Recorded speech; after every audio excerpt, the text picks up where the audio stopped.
যিনি আমার রাসূল সাল্লাল্লাহু আলাইহি ওয়াসাল্লামের দাদা যান শুনছেন আর আমার রাসূলের দাদা ছিলেন মক্কার সরদার জোরে বলুন সুবহানাল্লাহ অর্থাৎ মক্কার লিডার ছিলেন তিনি জোরে বলুন সুবহানাল্লাহ তো রাসূল পাক সাল্লাল্লাহু আলাইহি ওয়াসাল্লামের আব্বা যান হযরত আম্মা আমিনা হুজুরের সঙ্গে বিবাহ হলো এই বিবাহ হওয়ার পর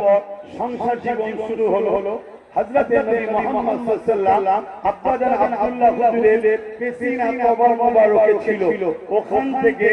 আম্মা আমিনা হুজুরের রেহেম মোবারকে চলে গেলেন জোরে বলুন সুবহানাল্লাহ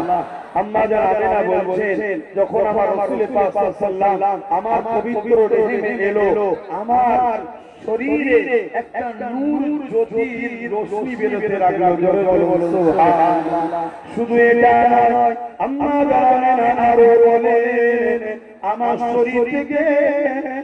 একটা খুশবু বেরোতে লেগেছে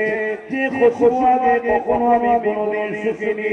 এই খুশবু যতদিন যায় আস্তে আস্তে আস্তে আস্তে বাড়তে লেগেছে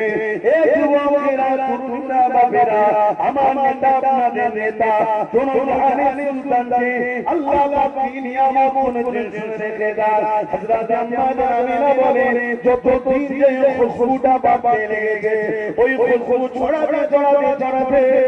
পুরো মক্কার অলিতে গলিতে ছড়িয়ে গেল মানুষের মধ্যে একটা আলোচনা শুরু হয়ে গেল আমিনা এ তোর ভাই কোথা থেকে আমিনা এ তোর মাকে কোথা থেকে কেন এত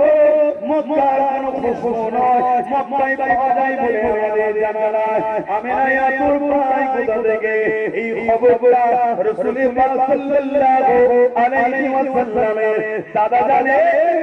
কানে খবরটা পৌঁছে গেল রাসূল পাকের দাদা জান নবী পাকের দাদি জানকে জিজ্ঞাসা করলে এই যে সমাজের বুকে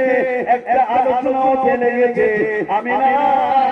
এমন একটা কর্মকে এমন এক খুশবু ব্যবহার করে যে খুশবুটা এই মক্কা